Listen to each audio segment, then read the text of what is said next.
Hello, my name is Gurpreet Dillon. I'm a professor of information security at Virginia Commonwealth University in Richmond, Virginia.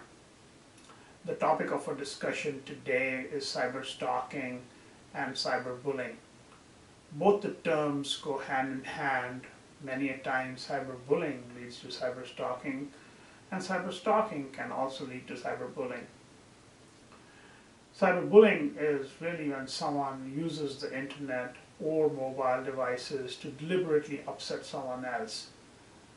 This is a form of bullying that you shouldn't have to put up with. In cases where it is just simply being bothersome, people generally ignore any act of cyberbullying. But when it hurts someone, then some corrective action need to be taken.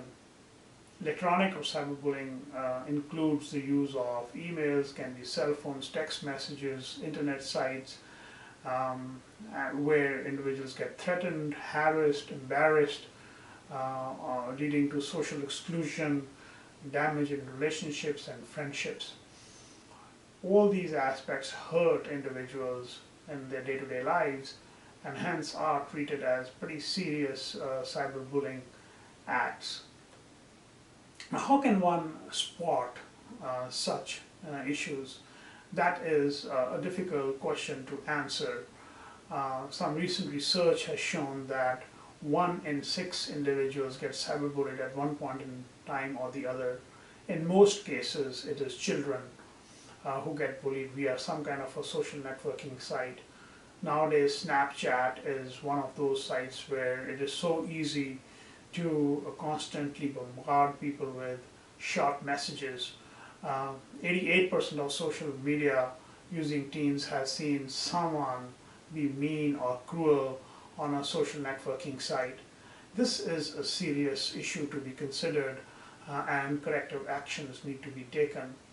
Now, many a times we end up going and taking support of the regulations and rules and policies that might exist in schools and universities to deal with cyberbullying and cyberstalking. However, I do believe that there is a significant proportion of such acts which can simply be eliminated by proper education, training, increasing the awareness of individuals. Sometimes children, particularly teens, end up engaging in cyberbullying, cyberstalking, kind of an activity out of innocence. They just don't know anything better. They might be playing a prank, which turns out to be nasty. Only recently, I'm aware of at least one situation where someone picked an individual's phone, a 14-year-old's phone, and texted to a bunch of his friends that he was gay, now, which he was not. And this led to a lot of confusion and reputational damage on part of the 14-year-old. Now that can have a significant and devastating effect on the individual, especially when you're a young teen. Now, how can you prevent these kind of things? Clearly this was a prank, but how do you deal with this? One of the issues that we have found is when you go away and talk to a child's parents about the potential of cyberstalking and cyberbullying, there is always this resistance that their child is perfect and they have not engaged in any of those kinds of behaviors. But the fact of the matter is that the damage has already been done. It is challenging then to reach out to the parents and other concerned people as to how they should really be dealing with these kind of situations. In my mind, it's a good environment, good ethical environment at home and at work and at schools, which helps sustain good efforts in preventing cyberbullying and cyberstalking. There are a number of cases out there where people have gone and committed suicide because some pictures, revealing pictures, were posted on the internet. They were bullied for whatever their sexual orientation might have been. And those are necessarily not good things that we appreciate in a society, but things happen. Lifetime cyberbullying and victimization rates are pretty high. Different estimates put them at different things, but one of the studies that we looked at was between 2007 and 2015, where we looked at 9 different studies and found that on an average about a quarter or more of people had been cyberbullied in one shape or form. What you can see from this particular graphic is quite revealing that over the years the cyberbullying rates and victimizations of different kinds have clearly gone up, and that partly can be attributed to the newer developments in some of the social media apps. In particular, Instagram and Snapchat have been identified as potentially lethal as far as cyberbullying and cyberstalking is concerned. Now, there are many services that are being offered by certain software companies to monitor the cell phone of children and adults as well. And they are pretty expensive. They range from anywhere between $10 to $30 a month in the US, and similar rates exist elsewhere. That is not necessarily a solution in my mind. I think the solution is making individuals responsible. If there is a psychological makeup of a child or an adult which is more conducive towards cyberbullying and cyberstalking, then clearly some help is necessary from the professionals as to why they're doing it, and maybe some therapy is required to prevent those kind of incidents from occurring in the future. But irrespective of all this, the cyberbullying rates are high. A quarter or more is pretty devastating in any society when we think about cyberbullying rates. Another aspect of cyberbullying and victimization is the experiences that many teens and young adults have with dating. We have seen that over a period of time, going all the way from 6th grade to the 12th grade, the experience with bullying and violence related with dating has significantly gone up over the years. And as you progress from the younger years, from middle school to the high school, the rates go up, and they clearly go up around the 11th and the 12th grade at an exponential level. Now, there can be different social reasons why between 11th and 12th grade the chances of teen dating violence go up, and one can argue in favor of one or the other, but the fact is it is a significant increase which warrants us to carefully consider the reasons behind it and come up with remedial measures as to why such violence takes place, particularly related with information and communication technologies. The culprit, more often than not, is the cellular technologies and the Internet of Things, which we are now becoming more reliant on. It makes things easier for young adults to do which were more difficult in the past.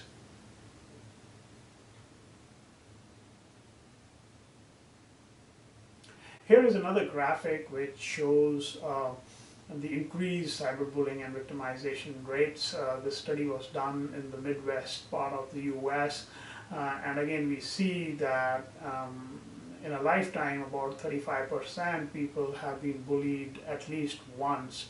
What really concerns me is the fact that nearly 21% of the people felt that they had at one or more or two times been cyberbullied in the last 30 days. Now that is significant by all proportions. So these are some of the issues that need to be thought about, particularly with respect to social media. And what we've seen is because of the time-limited exposure on Snapchat, it is very easy to send some things, pictures and bullying pictures of sorts, which can potentially have a disastrous consequence on an individual receiving this. The question then obviously arises is, how do we respond to cyberbullying? The graphic here is done by some colleagues who have been working in this particular area, and they put together a cheat sheet titled Responding to Cyberbullying, and they talk about 10 tips that adults can probably think about when they feel that they are being harassed, or their teens are being harassed in school or at work. Um, the question then always is that when I get cyberbullied, what do I do? Do I retaliate? The most professional answer to that is do not retaliate, because the inkling is obviously to pick up the phone or pick up another social media mechanism to retaliate and respond to the individual who is engaging in this kind of a behavior, but that is not the solution. It is, however, important that you record everything. If there is something going on, one has to have an ability to record all the incidents occurring so that they become evidence. It may be emails, it may be text messages, it may be pictures, tweets, whatever, status updates. It's important to have a timeline as to what happened when it happened. Then after that, you have enough evidence to talk to your employer if you are being harassed at work, or talk to the school if something is happening in the school. And if that doesn't take you anywhere, then you have to contact law enforcement, because there are significant cases out there which have been solved by law enforcement, by the police. Craigslist scams are pretty popular, where people try and entice young children or aspiring models and aspiring individuals for different kind of actions. So it's important to contact law enforcement if you spot something which is inappropriate. And reporting any kind of an abuse is an individual's responsibility. They should engage in that. And if things are so serious, then it's important to consult with an attorney and see what your options might be with respect to cyberbullying or cyberstalking. Sometimes people also tend to keep things to themselves. They don't talk about these things. It is very, very important to talk about the fact that you have been cyberbullied or someone is stalking you. Speaking with trustworthy friends about what you are going through could really be very, very beneficial. And for all you know, they might have gone through something similar, and they might have some advice as to what they did and how they did it. It's also important to figure out, if you have been cyberbullied, is to just simply cut the ties. There's no point befriending a cyberbully, right, or trying to get them to warm up to you, because they're going to come back and cyberbully you again. So it's important to cut the ties and move on. Now, technology also allows us to block individuals. So if some things go wrong, then you simply block that individual. I do that on a regular basis on my phone for unwanted phone calls of people I don't want communicating with me. So I just simply block them. May that be on Facebook or just simply on your cell phone, blocking people so that you don't receive phone calls from them.